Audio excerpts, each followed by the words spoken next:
you draft? That's a good question. Good question. I'd say not yet decided for sure. But today was by far our best workout and our most competitive, highest level of skill. Had some very interesting players. 2 local players in here, which I'm sure has brought a lot of added media here. And welcome media too there. And I think they displayed themselves very well. Both Tristan and Corey played very well today. And we've had 2 names that have been bound about up at the top of the draft there in Kawhi Leonard and Marcus Morris there. Tobias Harris, a real fast riser right now in the draft. I mean, all in all, I think we had a very interesting workout today. Have you guys had a number? You guys have reduced your draft board to a number of a small number of possibilities? I'd say we're probably down to where closer to a workable number than we were last week. We're within 10 for sure, and probably closer to 5, but somewhere around that area there. What made this work out better than that? I mean, Brandon Knight and Kemba Walker are probably higher rated than these fellas that you brought in today. What made today such a good work? Sometimes it's just a mix of players. I think we're getting down a little bit closer to draft day, and I think some of these players realize they're pretty close to where we're picking, and they want to get on the best possible position in the draft. And I thought there was a little bit more competitiveness here today.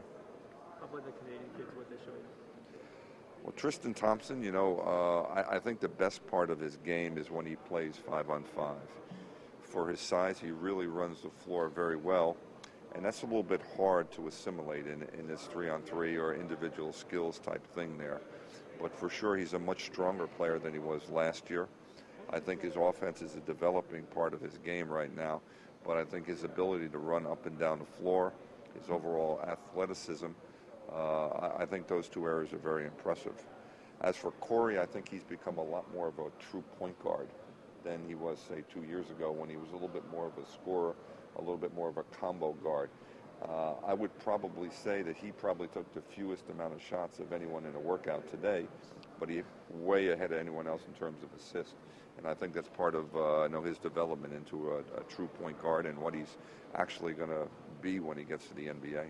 You've got guys in Tobias Harris and Kawhi Leonard who really seem to be rising up draft boards. Now, did they surprise you based on where you've seen them in the past? Well, Kawhi I see quite a bit because I'm based on the West Coast, and I've been watching him for a number of years. But today he really shot the ball well.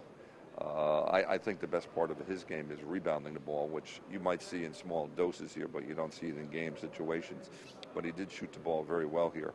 Tobias, first-year player at Tennessee where they had some ups and downs this year, but he's changed his body a bit. He's lost some weight since the end of the season. Very mobile, very athletic, has very good ball skills, and I think that's why you hear his name bantered around as one who's rising up the draft board. Is it a matter of due diligence, just bringing in Tobias just to get a look at him maybe? Well, he's probably one of the hottest names out there right now, and a guy who's moving up on the board, and I think you can't always pin yourself that you're going to be number 5. Maybe, who knows what's going to happen if we get another pick. And he's just an interesting player that you get him up close and personal here, and we get to set up some situations that we can see him act in.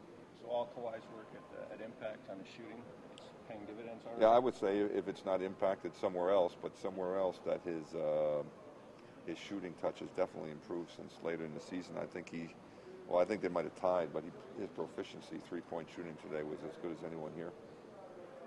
As for your trip overseas in Europe, what were your impressions of some of those prospects? Well, I wasn't on the overseas trip.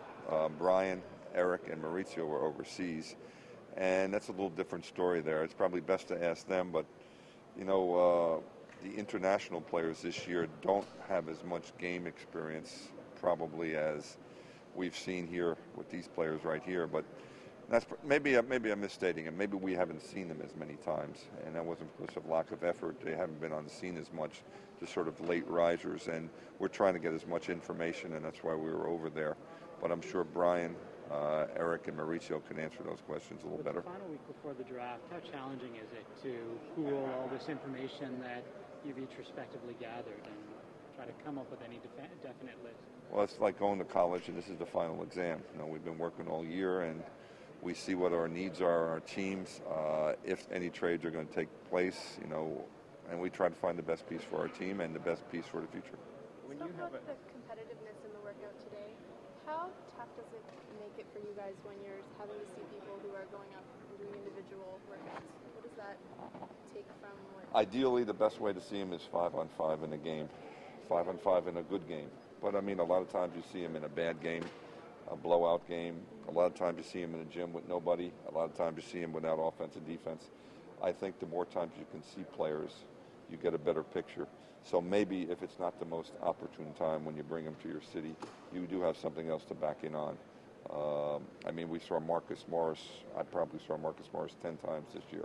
At this point, the people who are on your draft board, do you feel like you've seen them enough that you're happy with, or would you prefer? As a scout, you never see them enough. You always wanted to see him one more game or have him one more workout. But I do know we have a book of knowledge on all these players right here, and I think we have enough that we're going to make a decision on. When you're watching a guy like Tristan here, and I mean, there's some concern about his shooting, there has been. How do you view that part of the workout? In other words, are you watching that more than any other part of the workout? I don't know if more than any other part, but we're definitely watching that. What tells you if it's fixable, not fixable? That's a little bit of judgment on our part, a little bit where he was last year. We think he's become a lot stronger as a player, a lot more physical as a player, and sometimes that supersedes skill development there, and maybe his physical or physicality is a little bit ahead of his skills right now, but we think he has a pretty good package to be an NBA player. Because this is Toronto, are you a bit more watchful for Canadian prospects when you're looking at all the players? Do you like to find Canadians that maybe will do well in a Canadian market? Well, I think for sure, local players here would certainly do better, and if you talk to them, they like to play here.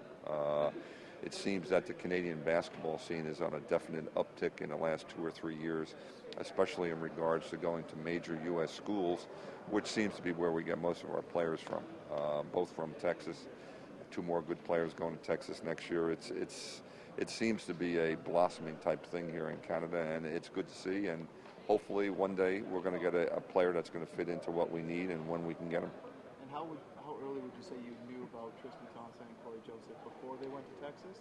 Oh, we've been following them since, I think, U16 in Canada, so it's been some time. For a player like Kawhi, I know you mentioned his rebounding and now his improved shooting, but he seems to be someone that a lot of people talk about the intangibles like heart and hustle and things like that. How do you rank those things when you bring a guy in? Is that just stuff that you've seen before? I don't know if you can rank all that.